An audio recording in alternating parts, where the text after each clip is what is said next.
Buenas noches. Se las doy también agradeciéndole la disponibilidad, la presencia y la obra al filósofo Antonio Escootado, que en su último libro nos cuenta lo que le sucedió y lo que fue pensando al hilo de esos sucesos durante 60 semanas pasadas en el trópico. Es Anagrama quien publica este libro. Antonio, todos los trópicos son iguales. ¿Configura el trópico, cualquier trópico, una forma de vivir, una cultura, una filosofía? Te lo pregunto porque en este libro hay dos trópicos muy distantes entre sí. Sí, yo creo que hay un trópico ventilado y un trópico asfixiante. Hay un trópico donde las 12 del día y las 12 de la noche son la misma temperatura, el sudeste asiático en gran medida. Y hay otro trópico con enfriamiento y calentamiento, como el amazónico, por ejemplo, o el que se puede encontrar en Salvador de Bahía. Y entonces, claro, el segundo, para nuestra salud es preferible. Yo creo que el primero está más adaptado a insectos y moluscos y el segundo está más adaptado a vertebrados superiores. Bueno, yo le he puesto a este rato de conversación el título, entre interrogantes, el título de Levi-Strauss, Tristes Trópicos.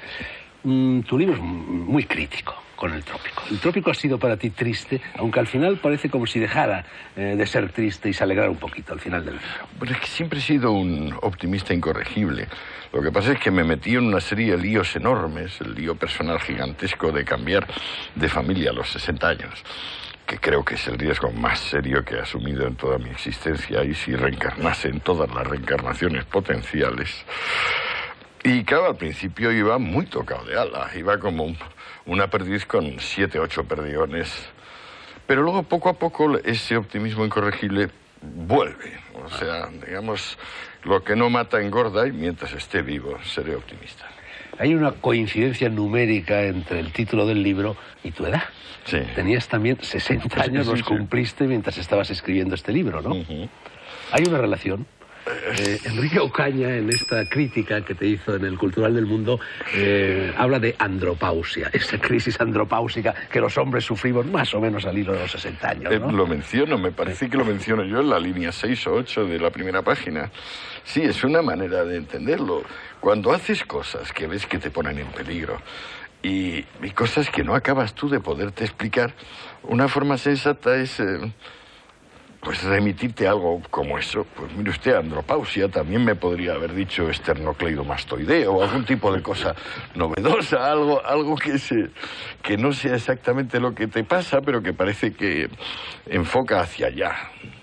Bueno, en cualquier caso, este libro marca un giro copernicano, no solo en tu vida familiar y todas estas cosas que tú has mencionado, sino en tu propia obra literaria, obra filosófica. Por primera vez en tu vida escribes un libro abiertamente narrativo, un libro inclasificable, porque por una parte es narración de un viaje o de una estadía en cazaderos muy distintos a los habituales en ti, es un diario íntimo, muy personal, es un descargo de conciencia, es una reflexión sobre el caos de las economías dirigidas, intervenidas y el orden de las economías liberales. Sí, sí. Bueno, es que en realidad es una novela sin ficción. En su momento, cuando lo terminé, dije, pero si esto es una novela. Hay novelas con mucho parlamento. Te recordaré, por ejemplo, La montaña mágica de Thomas Mann, ¿no? Que es que los personajes se sueltan de repente 12 páginas de parrafadas. Pero ¿se puede escribir una novela sin personajes? A mi juicio, ¿por qué no? Y sin embargo, a todas las personas a las que consulté, agentes literarios, editores, dijeron, una novela sin ficción no existe. Curioso. El libro, ya lo hemos dicho, arranca con una especie de fuga. La crisis en tu vida familiar, el cambio de rumbo existencial y 13 horas de avión por delante metido en el vientre de un aparato que despega en París y que te depositará en Bangkok. Y a partir de ahí empiezas a contarnos no solo Tailandia, también Birmania, también Vietnam, también Singapur. Sin embargo, entre estos países que yo acabo de citar, bueno, y luego aparecerá Brasil y aparecerá Argentina. Bueno, en los países asiáticos que yo he citado imperan modelos económicos muy diferentes. En Vietnam hay todavía, bueno, pues un régimen cuasi comunista, si no comunista del todo, economía dirigida. Singapur, en cambio, es la apoteosis del liberalismo. Sí. ¿Por qué los metes en el mismo saco? Bueno, es que están metidos en el mismo saco, que es estar entre las dos grandes civilizaciones orientales, que es la península indostánica por un lado y la gran China por el otro.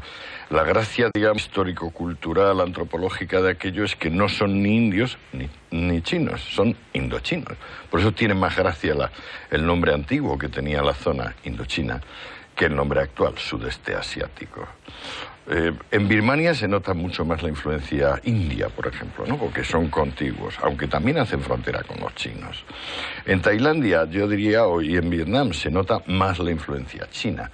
Pero es ese caldo de las dos culturas el que lo informa. Por eso, por ejemplo, en Tailandia y en todos esos países reina el budismo Theravada, que no es más que una herejía del hinduismo antiguo, y también alguna influencia de la religión oriental. O sea, habrás visto, tú te acordarás, tú has viajado mucho por estos sitios, hay dos tipos de altares en cada casa. Uno son los altares budistas y otros son los altares a los espíritus. Cuanto mejor te va la vida, más deben crecer cada altar. Y si no los haces mayores, la gente del pueblo, de la ciudad, tus vecinos se van a enfadar mucho, no un poco, mucho, porque no le estás dando al Dios o al rector espiritual lo que él se merece. En cambio, si la vida te merma y te menguas, pues no los puedes dejar del mismo tamaño, no pasa nada.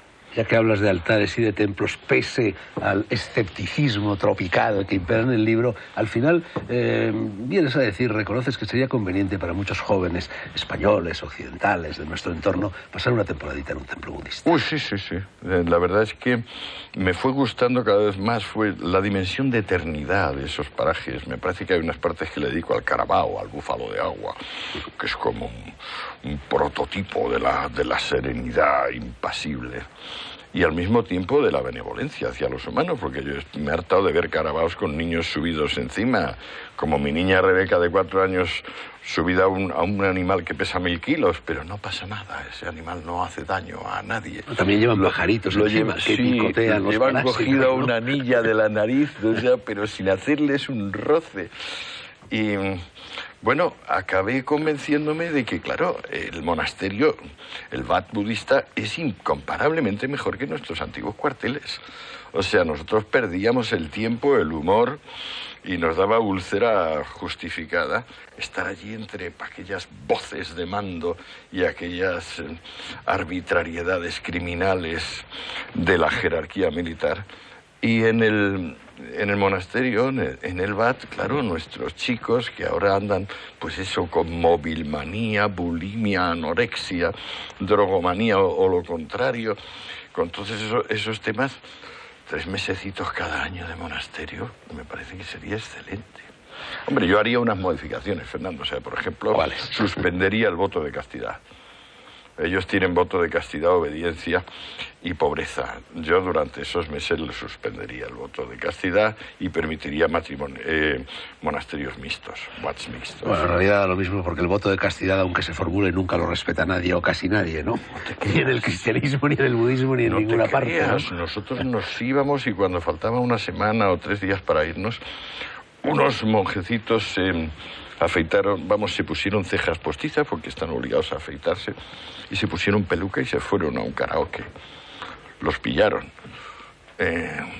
Bueno, señal de que lo que yo estaba diciendo, que no respetan el voto de castidad, suponiendo que ocurriera algo en aquel karaoke. No, pero debe ser que no lo hacen con frecuencia, porque la pena que les iban a aplicar era muy severa, entre 2 y 5 años de cárcel. 2 o 5 años de cárcel. Bueno, tú hablas también en el libro, y eso lo criticas ásperamente, del salvajismo, del código penal vigente en general en los países orientales. Es que no tienen derecho, ellos no separan la moralidad y el derecho. O sea, esa esfera, digamos, muy limitada que crearon los jurisconsultos romanos y que nosotros recuperamos ya después de la Revolución Liberal a finales del 18, ellos no lo conocen. O sea, para ellos, digamos, el derecho son los decretos que haga un abad o un jefe de Estado o un general. No hay derecho allí, hay moral y también hay autoridad. Pero derecho, en el sentido romano liberal, no lo hay. El libro nace de una experiencia muy concreta. Tú eres profesor en la UNED, profesor de Filosofía de la Ciencia, ¿no? Sí. Y te dan un año sabático. Y tú decides utilizar ese año sabático para marcharte precisamente a Tailandia. ¿Por qué Tailandia?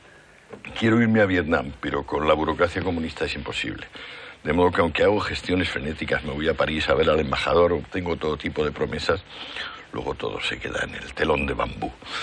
Y a la última hora, cuando ya me queda una semana de que me vence el plazo para que mi universidad me conceda el sabático, me meto en internet, lanzo un mensaje y me responden 2 universidades tailandesas.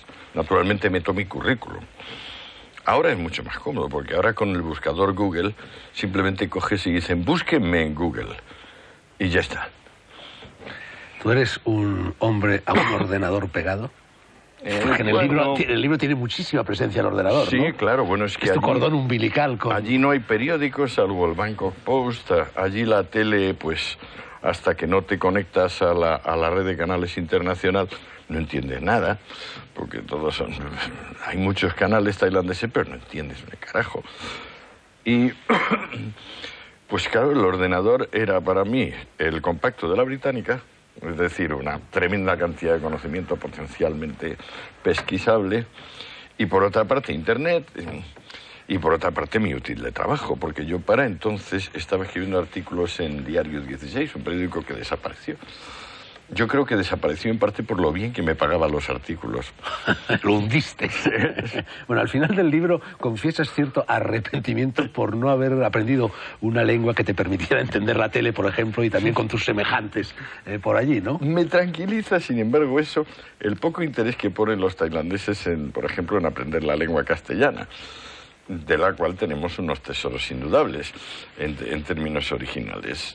Yo pensé estudiar tailandés y le pregunté allí en la Universidad de Bangkok a un filólogo y a un antropólogo que conocí. Le dije, ¿qué obras maestras tiene esta lengua escritas? Dijeron, bueno, obras maestras no sabemos. Nosotros tenemos una traducción de finales del siglo XIX del Ramayana. Digo, no, ya, pero eso lo escribieron mucho antes otros señores de otro sitio. Dice, bueno, aparte de eso que está expurgado en las partes sexuales, porque es que nos daba un poco de vergüenza, pues la verdad es que no tenemos más. Tenemos luego los estatutos, las ordenanzas administrativas, etcétera, etcétera. En esas condiciones, Fernando, ¿tú te podrías aprender una lengua? Bueno, yo soy fatal para las lenguas en cualquier condición.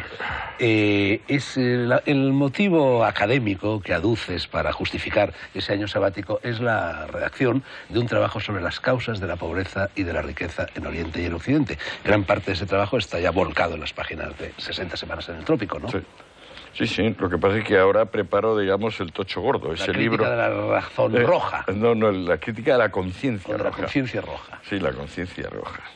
Sí, ese libro tenía un apéndice más técnico sobre pobreza y riqueza, se lo he quitado y me lo llevo al nuevo libro.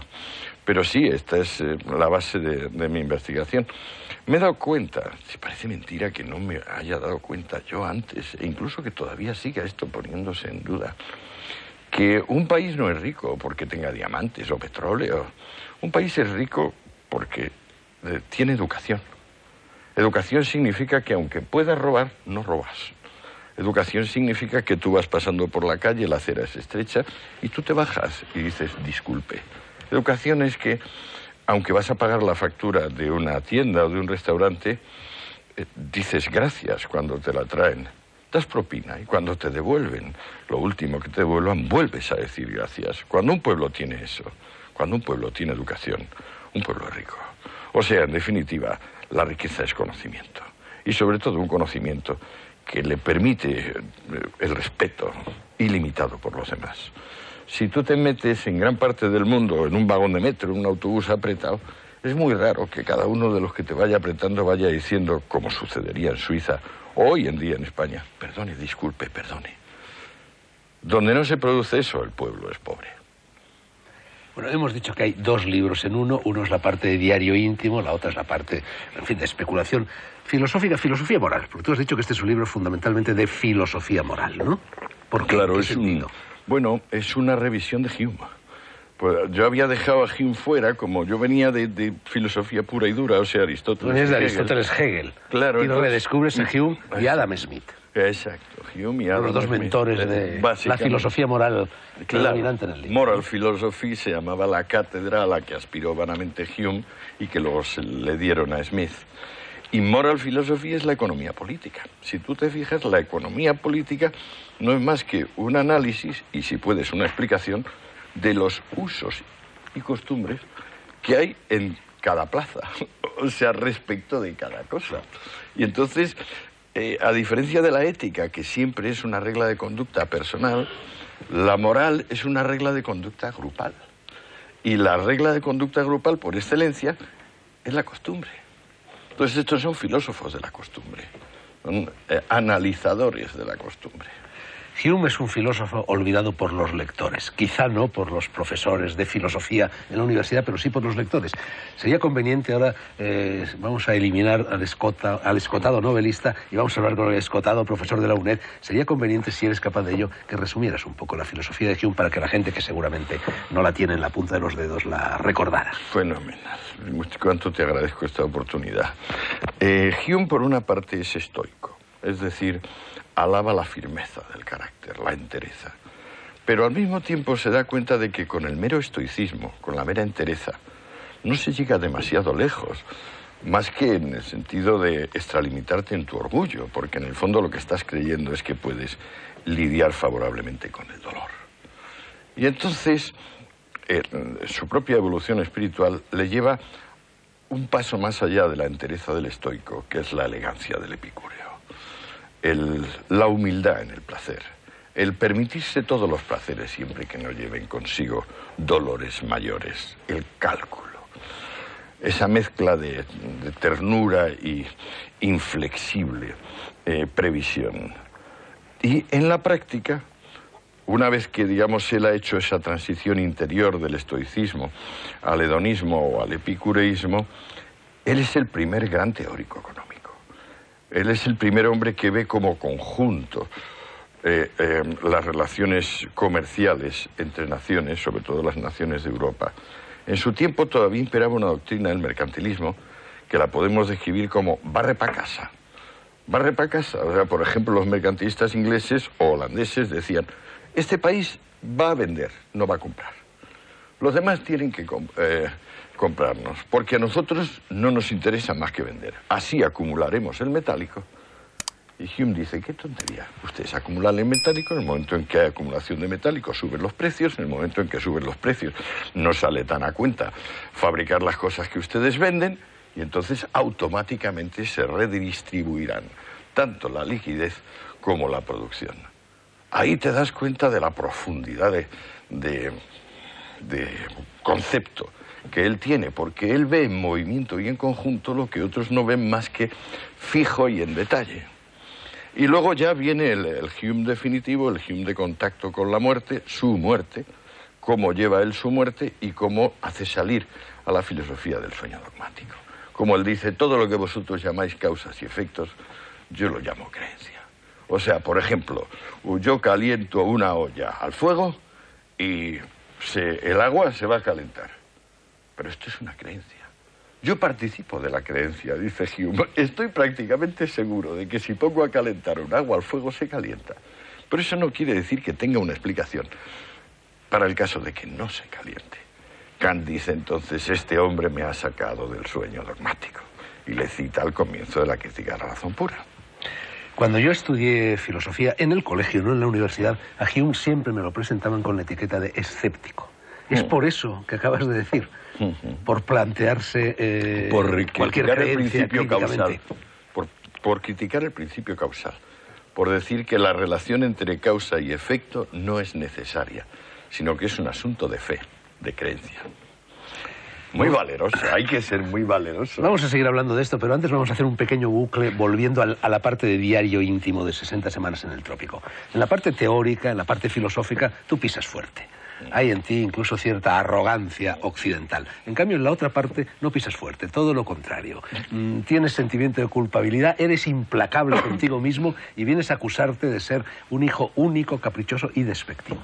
Sí, sí. Ahí hay un doble criterio en el libro, ¿no? Sí, bueno, tú que conoces también sustancias visionarias, no sé si alguna vez habrás tomado ayahuasca, al menos ayahuasca tan potente y tan seguida como a mí me toca tomar ahí, o sea que son 4 días. Cuentas un viaje con ayahuasca en Brasil, 4 viajes sí. Al término del libro. O sea, alterno. Viajes anteriores a tu viaje a Tailandia, ¿no? Claro, no, posteriores, posteriores. Pues es el final, sí, el final. Sí, está cuando el final, estoy en yo Manaus. creía que se refería a un viaje pues anterior.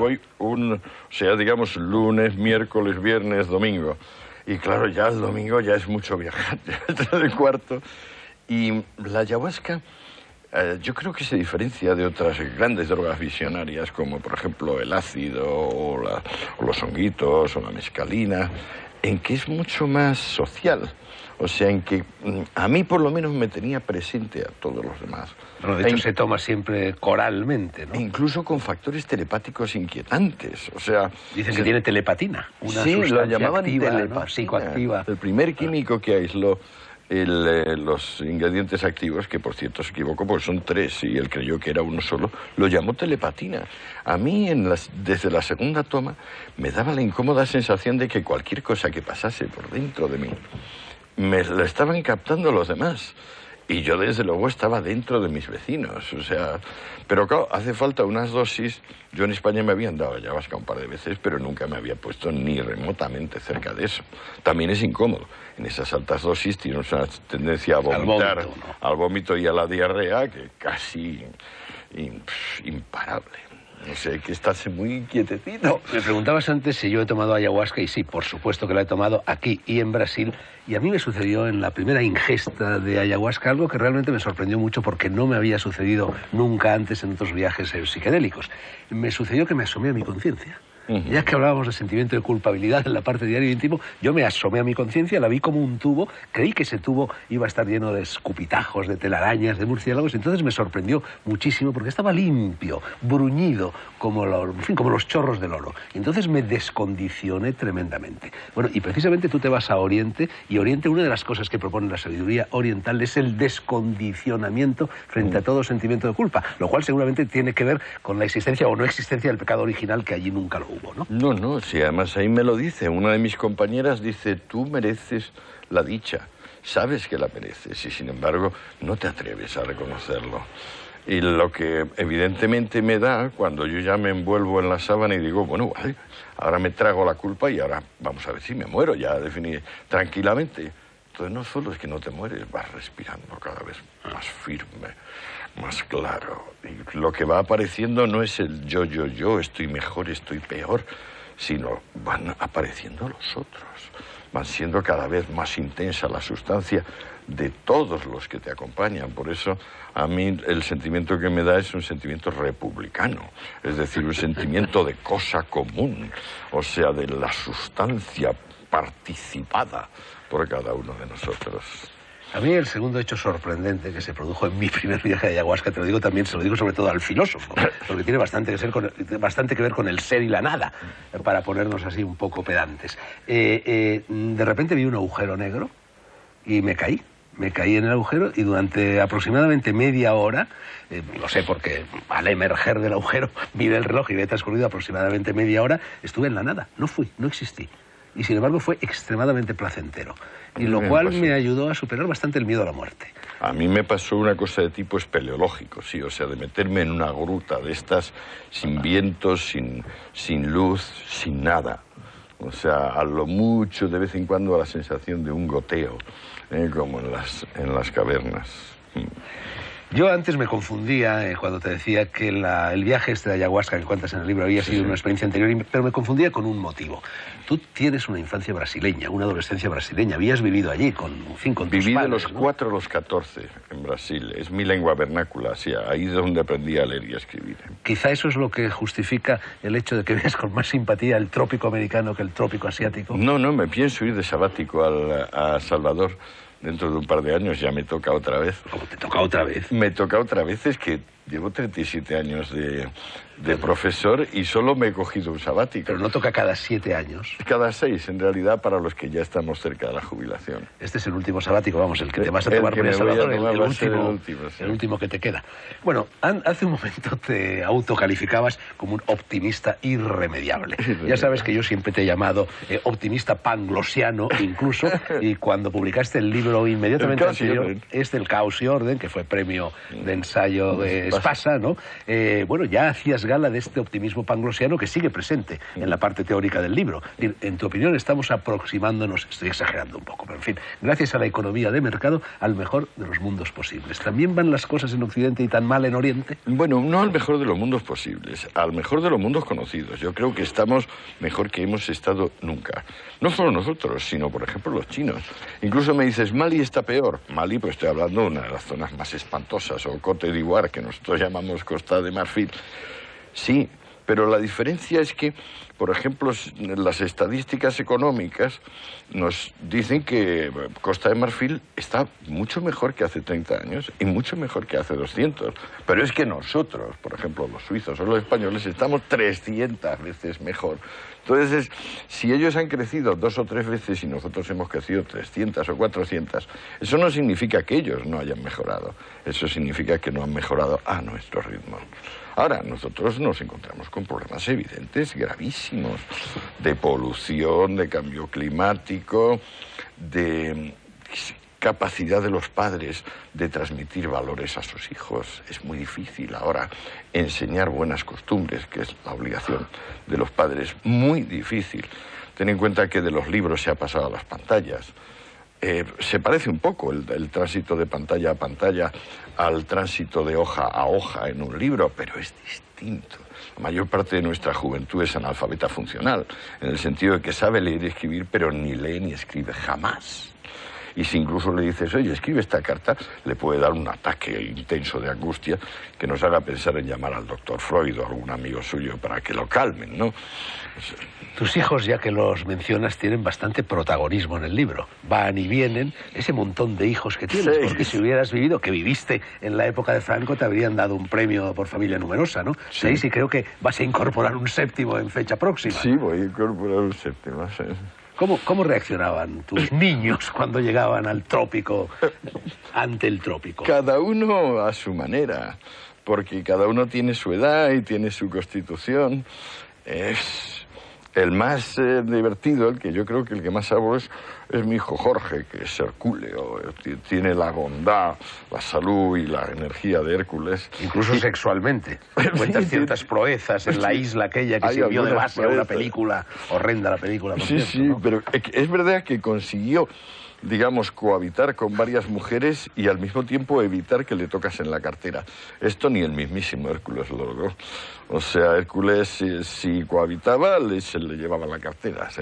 Bueno, algunos de estas críticas que han aparecido a cuento de tu libro y que tengo por aquí, dice que no eres ecuánime, que eres muy partidario de la mujer asiática y en cambio no tan partidario del varón asiático.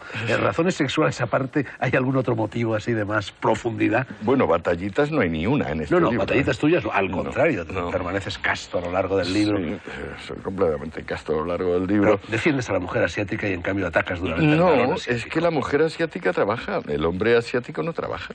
Da igual que sea, por ejemplo, un supermillonario general,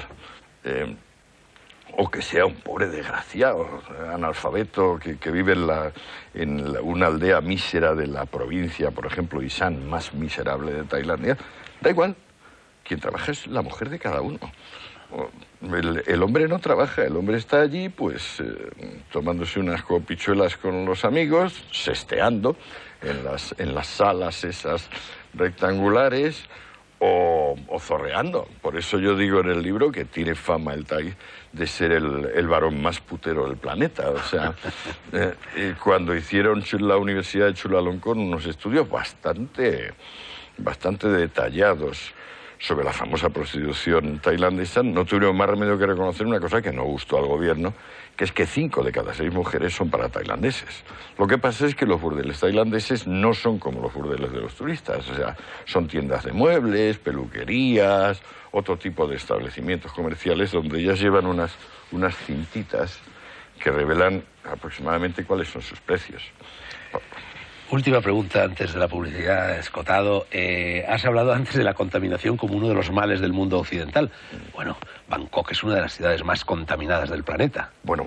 Y Yangon, la antigua Rangún, como están tan disparatados el gobierno, el generalato ese que llama orgulloso aislamiento o nirvana socialista desde 1962, no se habían dado cuenta que tenían un arancel feroz sobre los filtros para carburantes en camiones, motos y coches. Entonces Yangon, que tiene un parque automovilístico inferior, vamos, sin duda, a Miranda de Ebro, bastante inferior a Miranda de Ebro, tiene unos niveles de polución como si estuvieras en el centro de Tokio. O sea, prácticamente todo el mundo va con máscaras. Vamos, que no se puede salir, o sea, que es que no se ve dos en un burro. Pero es porque todos los tubos de escape de todos los vehículos sale una pez negra infernal. Ahora se acaban de dar cuenta los generales birmanos que llevan ahí con 30 años con ese arancel que le está impidiendo refinar la gasolina. Aparte que también tienen una planta de refinado que no funciona igualmente y que saca gasolina lamentablemente corrupta. Aquí están los anuncios.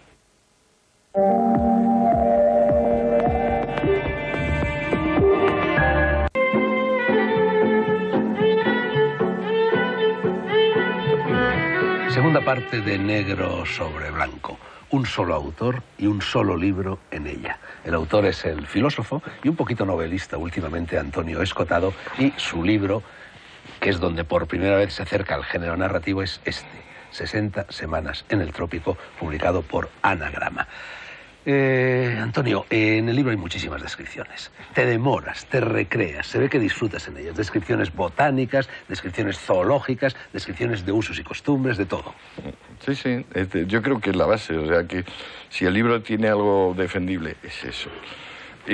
Pero esto, a su vez, viene de otra cosa. Viene de mi convencimiento, de ahí creo que me sale ese irreprimible optimismo, de mi convencimiento de que lo real siempre supera a lo imaginario. O sea, lo concreto, lo observado, es siempre muchísimo más rico que lo previsto, que lo, digamos, anticipado. Entonces basta quedarse, lo mismo me da en una salamandra, que en el árbol de la goma, que en ver trabajar a una TAI, porque antes hablábamos de que solo trabajan las TAI. Por supuesto, si la chica no es guapa y espabilada, en cuyo caso la meten de ramera, la chica se irá a trabajar de pocera, de albañil, de cuidadora, y tú las ves por ejemplo, con un poco de coquetería, poniéndose, por ejemplo, un sombrero, de poceras o de albañiles en la calle. Si eso, en vez de hacerte un juicio moral, intentas meramente observarlo y describirlo, allí está, yo creo, una fuente de riqueza en la observación, por un lado, y también una fuente de apaciguamiento interior para el que observa. A mí me da por el saco bastante que en filosofía se haya confundido la ciencia con la predicción. La ciencia es, ante todo, observación. En esas descripciones de usos y costumbres, de botánica, de fauna, etcétera, hay algo que parece que no te gustaba demasiado, y es la alimentación. Te quejas reiteradamente de ella en el libro. Pues es que no entiendo cómo los países que más necesitan la higiene, porque más rodeados están de agua dulce, que se pudre tan fácil, y de una temperatura media de 28 grados, con el 99,9% de humedad, yo no entiendo cómo esas personas no se han dado cuenta de que si mueren tan pronto, si tienen ese mínimo tamaño, si están tosiendo desde el nacimiento hasta la muerte, si tienen tantas enfermedades, es porque no han descubierto la higiene. Es asombroso que la higiene la descubra Lord Lister y unos señores escandinavos en unos países donde la putrefacción y la fermentación tienen unos niveles de desarrollo a lo mejor 10.000 veces inferiores. Esa falta de higiene en general, pues claro, me escandalizaba. Tú te entras a un restaurante y bueno, la comida que te dan, pero como te atrevas a penetrar a la cocina. Entonces ya llega la truculencia. Sin embargo, no solo se vive de pan, y en Tailandia existe la mejor hierba que yo he fumado nunca. Sí, hay una hierba extraordinaria que probablemente viene de eso, de la tremenda humedad y de que el terreno, pues hay tal fermentación, hay tierras rojo-negras. Y yo creo que además, como la tienen allí hace tantísimas generaciones, deben ser muy buenos cultivadores. Es como los iraníes y los turcos con la dormidera, o yo qué sé, ¿no? Los de La Rioja con la vid. O sea, que es que hay hay raíz, hay raigambre. Bueno, esas virtudes también tienen que ver seguramente con la proximidad al Ecuador, ¿no? Cuanto más cerca se está del Ecuador, mejor, más fuertes, más vigorosas son esas sustancias. Y sin embargo, hay pena de muerte. En un país como Tailandia, donde siempre se ha fumado marihuana, hay pena de muerte para la posesión de marihuana. Es ridículo. Y en Malasia, y en Indonesia, y en todos estos países, ¿no? La cruzada Eso sí que es una violación de los derechos humanos, un disparate jurídico, ¿no? Una desproporción entre causa y efecto verdaderamente... Ahí viene la falta de derecho de estos países. O sea, como no se conoce el derecho, como para ellos el derecho es simple legislación, o si no, moral establecida, resulta que la cruzada antidrogas la exportan los norteamericanos con grandísimas dificultades. Yo tengo referenciado históricamente cómo todos estos países, concretamente el Siam, que es como se llamaba antes Tailandia, se opone a gran parte de los tratados y las iniciativas de los Estados Unidos, igual que se oponen vehementemente Turquía e Irán. Y ahora han pasado 80 años y son los verdaderos adalides. O sea, en Estados Unidos no hay pena de muerte y ellos sí la tienen. Eso sería ser más papista que el Papa, ¿no? Más papistas que el Papa, y se identifican en el horror ante sus propias drogas. Y en cambio, por ejemplo, en Tailandia está muy bien visto el whisky, el vino. Bueno, pongámonos serios y regresemos otra vez a la filosofía del libro, a la antropología, que también la hay del libro. Tú vienes a sostener que hay dos modos genéricos, dos grandes modos genéricos de entender la vida: el planeta interior y el planeta exterior. Y hablas de la necesidad de que el uno y el otro se compenetren. Estaban recíprocamente aislados hasta que llegó la globalización, y esa tentativa de compenetración entre el planeta exterior y el interior es el gran reto al que en estos momentos se enfrenta la condición humana. Explícanoslo un poco mejor de lo que lo he hecho yo. Es el presente. Digamos, ellos tienen una idea antigua del valor. Valor es igual a trabajo. Valor es igual a horas de trabajo aplicadas a cada cosa. Pero nosotros sabemos que eso no tiene ninguna realidad. Nosotros sabemos que valor es igual a servicio. Por ejemplo, todos los televisores ocupan el mismo tiempo de trabajo aproximadamente a quienes los producen. Sin embargo, a ti o a mí, si no tenemos un televisor, tener uno nos vale mucho. Tener dos menos, tener 130, nos resulta odioso y estamos dispuestos a hacer lo que sea para liberarnos de ellos.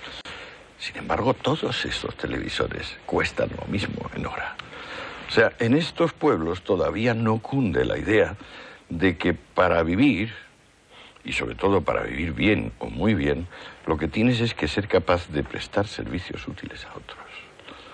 De alguna manera todo el mundo se queda en su nicho, el que ha nacido rico en su riqueza, el que ha nacido pobre en su pobreza, y esta sensación de tengo que darle a la cabeza para encontrar algo que a otros les sea útil. Si encuentro algo que les sea muy útil, lo mismo el tetrabric que estos, los POSIT, por ejemplo, el descubridor de los POSIT, estos papelitos que se pegan, este señor será inmensamente rico.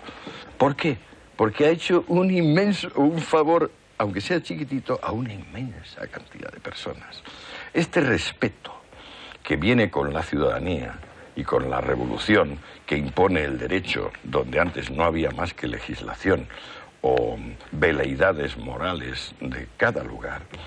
Esta revolución es la que funda el planeta interior, pero ha tenido tal éxito que se difunde por todo el orbe.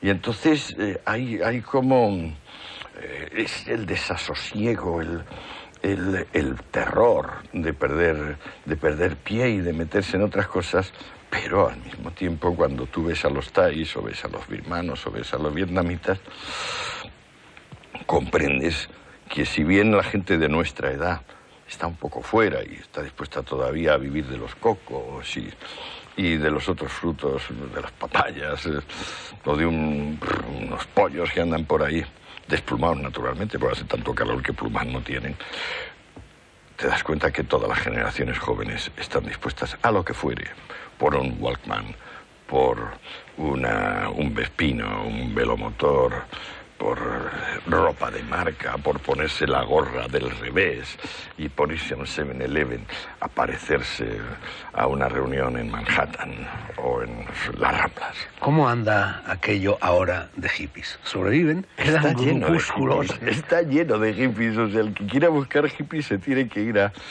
Tailandia y a Vietnam. esto que se llaman raves, las fiestas donde toman pastillas, donde toman éxtasis. Y donde tu hijo ejercía como Hércules. Esto es increíble porque antes celebraban uno al mes por luna llena, luego celebraron por cuarto creciente, luego por cuarto menguante y luego celebran por luna negra, es decir, no luna. Todas las semanas estoy hablando de raves de miles de personas, tanto en la isla de Samui como en la del frente, que es la más hipiosa, más espiritualoide, que se llama Koh Phangan. Y más asombro me ha causado... Allí es donde se rodó la película esta que mencionábamos antes de la isla. Un poco más allá se rodó la isla, en una cosa que se llama Marine Land o Marine Park, que son más bien islotes, no de tanto tamaño como Koh Phangan y Samui. Pero es que he visto raves en Vietnam. Y he visto raves multitudinarios en Manaus, que al fin y al cabo aquello es la en Vietnam, por un régimen comunista. En Nha Trang he visto raves poderosos, he visto raves de miles de personas, de las cuales el 90% o el 80% serían occidentales, australianos, neozelandeses, norteamericanos e ingleses, pues naturalmente eran los abastecedores también, eran los que venían con las pastillas y los que venían con los disc jockeys y la música. Trazas, por cierto, un paralelismo entre Nha Trang y lo que fue Torremolinos y la Costa del Sol, ¿no? Sí, sí, bueno, es que hay algo parecido, o sea, digamos, el desarrollismo inicial. Allí afortunadamente las casas son un poco más bajas, pero también en Torremolinos en principio eran más bajas. O sea, ojalá no se estropeen como se ha estropeado Torremolinos, pero en el fondo se parece. Hay algo, una monstruosidad, que denuncias insistentemente en el libro, que te irrita mucho, que también a mí me irrita muchísimo cuando voy a estos países, pero que sin embargo tiene que ver con uno de los valores del mundo occidental, con el turismo. Me refiero al doble rasero económico. Me refiero al hecho de que tú, en cuanto rostro pálido que viene de fuera, vas a un hotel, compras un billete de avión, comes en un determinado sitio, llegas a un museo y tienes que pagar mucho más de lo que pagan los locales. Sí. Eso realmente es de una inmoralidad. Fíjate que en la India, por ejemplo, entrar en el Taj Mahal, y todas las personas que van a la India quieren entrar en el Taj Mahal, cuesta 8.000 pesetas, que es muchísimo más de lo que gana un honrado trabajador indio a lo largo de todo un mes o de 2 meses, ¿no?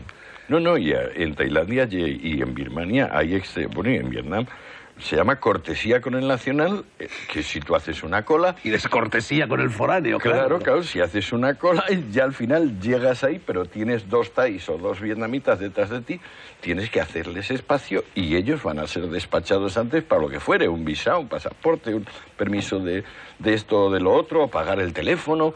Y tú dices, bueno, sobre todo, esto es tanto más inaudito cuanto que ellos están enviando millones de personas a Europa, a Estados Unidos, a Australia, a Canadá, millones de personas que necesitan solidaridad, todo lo contrario de discriminación.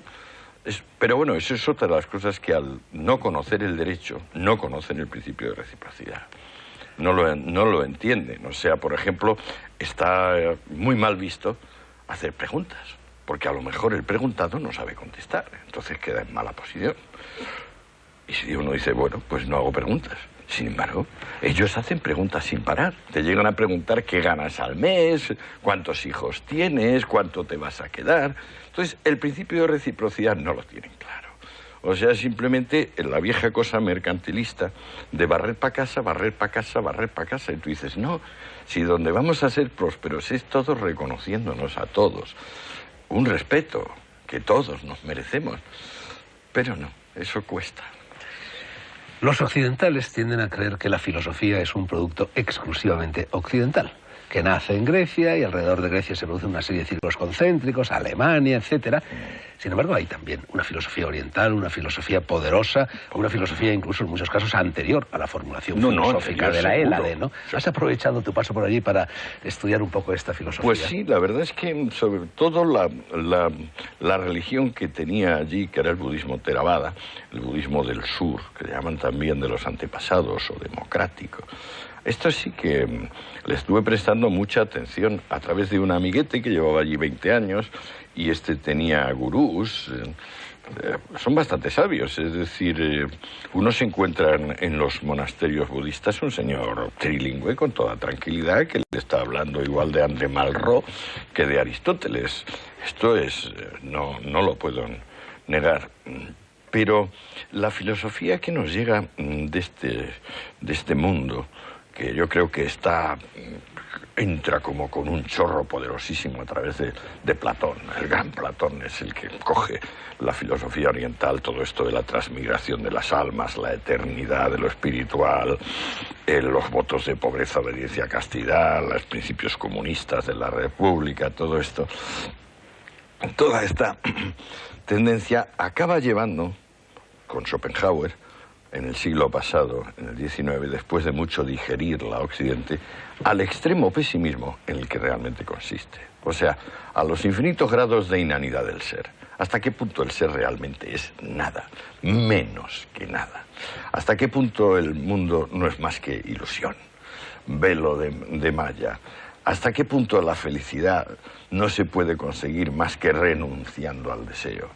¿Hasta qué punto lo mejor que podemos hacer todos es declararnos mortificados y mortificantes? ¿Hasta qué punto, digamos, la ganancia, la lujuria, el éxito, la tranquilidad son signo de falta de virtud moral? En ellos hay mucho pesar, mucho dolor. Es una filosofía que hurga bien en los fundamentos de la tristeza, de la pena. Pero el escepticismo que existe en Oriente respecto a la realidad es solo respecto a la realidad inmediata. Ellos no es que apuesten por la nada, ellos dicen que hay otra realidad que no es ilusoria, que no tiene que ver con los sentidos y que es la que hay que para acceder a ella hay que rasgar el velo de Isis. O sea que en realidad no es un nihilismo. No es un nihilismo salvo alguno. Por ejemplo, el Perigar que fue compañero de Gandhi para conseguir la independencia de la India y tal, Periyar. Decía, me he tirado 2 años en la ciudad esta del Ganges, donde van allí. Benarés. En Benarés. Me he tirado 2 años de renunciante en Benarés, esperando conseguir la iluminación. No he conseguido iluminación alguna, pero sí vengo con el siguiente convencimiento. El que crea en Dios es un canalla. El que hable de Dios es un canalla. Dios no es más que una falsedad. Entonces, claro, solo en la India se puede conseguir un grado de ateísmo tan militante como el que puede desarrollar Periyar. Pero también solo en la India las personas tranquilamente se van y están 4 y 5 años sin comer, apenas sin beber, sometidos a todo tipo de las más espeluznantes incomodidades. Esto nosotros no lo conocemos, pero claro que lo hemos conocido. Figúrate Dionisio Cartujano, San Bernardo, San Benito, o sea, toda la corriente que se puede llamar monástica es una corriente de atormentarse a sí mismo. La gran diferencia filosófica, religiosa, entre Oriente y Occidente, en mi opinión, no sé si tú estás de acuerdo, sería el dualismo y el monismo.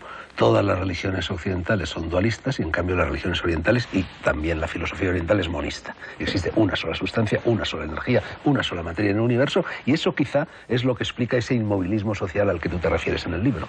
Sí, puede ser. Sí, yo creo que nosotros también estamos dejando de ser dualistas. O sea que ya no nos vale eso. Por eso, digamos, nosotros somos cada vez más partidarios de la complejidad, Fernando. No es ni uno ni dos, ni tres, como la Trinidad cristiana. Es una totalidad que se autoproduce, que no es previsible, que más que nada es observable a posteriori, que si uno la mira con ecuanimidad, pues normalmente le va a dar más resultados que si uno la mira con la severidad del que dice tienes que ser así o tienes que ser asado. Todo lo que decías al comienzo de esta entrevista, que ya está terminando, acerca del estoico, acerca del epicúreo, acerca del lícito ejercicio del placer, se da de bruces con el budismo, se da de bruces con la filosofía oriental, porque en definitiva lo que tú estabas proponiendo era el apego como causa del placer y para eliminar el dolor, y en cambio allí te dicen exactamente lo contrario. Es el apego lo que genera el dolor y es el desapego lo que genera la felicidad. Claro, pero es que está muy claro. Nosotros, un señor como Siddhartha Gautama, que se va a la calle, donde normalmente, vamos, su padre y su madre le tenían separado de la calle para que no viese el sufrimiento, para que no viese los límites, y un día ve un enfermo y otro día ve un muerto, y entonces empieza a preguntar, pero es que hay enfermedad, hay dolor, hay muerte. Y le resulta tan insoportable eso que se lanza durante años y años a una vida de extrema mortificación. Y al final, ya debajo del árbol Banyan, dice, pues aquí me quedo hasta que me muera porque no estoy dispuesto a vivir una vida dolorosa. Y entonces es cuando ya le llega el nirvana, le llega la iluminación y le deja de doler. Vuelve y la mujer le dice, pero has estado mucho tiempo fuera. ¿Qué le has traído a tu hijo que ya ha crecido? Y saca este hombre, este mega depresivo, un cuenco de mendigo y le regala el cuenco de mendigo a su hijo. En nuestra cultura, ¿tú crees que se admite que un padre, en vez de cuidar de su mujer y de su hijo, se largue a mortificarse y luego le regale un cuenco de mendigo para que vaya a hacer la calle? Naturalmente nosotros tenemos otras ideas sobre la felicidad. Pero no conduce el dualismo a un exceso de competitividad y a menudo incluso a guerras, que sería ya el colmo de la competitividad, y en cambio el monismo a lo contrario, a la cultura de la negociación, a la cultura de la complementariedad frente a la competitividad. Ojalá fuese una esfera de negociación. Antes mencionabas la tremenda discriminación de precios y tratamiento que veríamos ahí. No hay negociación alguna. Pero eso es imitación de Occidente, esa voracidad. No hubiera sucedido hace 40 años, antes de que llegaran las masas turísticas. No es cierto. Tú vas a Brasil, por ejemplo, y a nadie se le ocurre cobrarte la cerveza diferente porque no eres negro o no eres indio. Eso solo te pasa en el sudeste asiático. Y en África empieza a pasar. En África también pasa, sí, es cierto. Pero hay sitios donde pasa y sitios donde no pasa. Tampoco pasa en México, por ejemplo. Y no es que gran parte de la población de México no sean aborígenes. Bueno, pero tampoco pasa en Japón, que es Oriente. No, porque Japón es civilizado, igual que no pasa en Singapur. No, claro, no, eso es signo de incivilización. No, estamos hablando de la competencia, es un tema que no hemos tocado, del mayor interés. La competencia, en realidad, es meritocracia. La competencia quiere, por una parte, que el que mande no sea el productor, sino que el que mande sea el consumidor. Y entonces somete a los productores a una meritocracia. Es decir, el que produzca el servicio más útil, más rápido, más seguro y más barato, se queda con el cliente. Ellos, como no tienen ese afán de autoemulación, es decir, ese gusto por la perfección, el primer problema que se encuentran es que los productos que sacan adelante son unos productos muy defectuosos. Yo menciono, por ejemplo, las neveras Nacional, que ellos tienen un monopolio como tuvieron la SEAT en España de los coches, y ellos ya saben, hace 20 años, que la puerta de la nevera grande y de la mediana, la puerta del congelador, que es de plástico, la bisagra de arriba, se rompe a la tercera vez que se abre. Solo saben hace 20 años, pero sigue la bisagra haciendo eso con graves problemas, porque entonces se hace demasiado hielo, se derrama.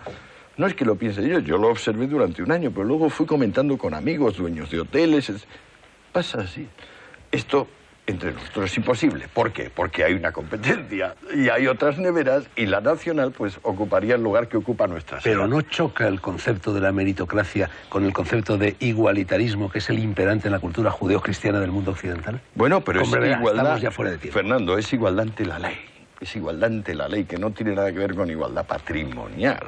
O sea, tú ganas más dinero que yo porque tú trabajas más que yo. ¿Cuándo llega la crítica de la conciencia roja? Sí, entonces... Que será también una crítica de lo que llamas la santa pobreza. El otro día leía un artículo tuyo en El Mundo. La secta de la santa pobreza. Sí. ¿Está al caer? Pues mira, la verdad es que me está gustando tanto. ¿Que va a ser así de gruesa o qué? Sí. Va a ser yo pensaba hacer una chalupa poética y me va a salir una coraza. Hasta aquí, 60 semanas en el trópico. Antonio Escotado, Anagrama. La filosofía de este libro, escrito a caballo entre Oriente y Occidente, entre el trópico y la zona templada, entre la economía, la antropología, la política y la filosofía, entre la confesión y el desahogo, entre lo personal y lo general, la resume el autor en los 4 versos de una nana brasileña que, según dice la última página del libro, no consigue quitarse de la cabeza. La nana reza así. El clavel riñó con la rosa sobre el alféizar de una ventana. El clavel salió herido. La rosa despedazada. Antonio Machado vino a expresar más o menos lo mismo cuando escribió aquello de busca a tu complementario que marcha siempre contigo y quiere ser tu contrario. Lo propio del ser humano es conciliar, armonizar, negociar y no romper la baraja. A lo primero, el espíritu de complementariedad, se le llama ilustración. A lo segundo, el espíritu de enfrentamiento, de competitividad, caiga quien caiga, se le llama barbarie. Gracias, Antonio. Extiendo esa gratitud a todos ustedes. La vida sigue y negro sobre blanco también. Volveremos. Buenas noches.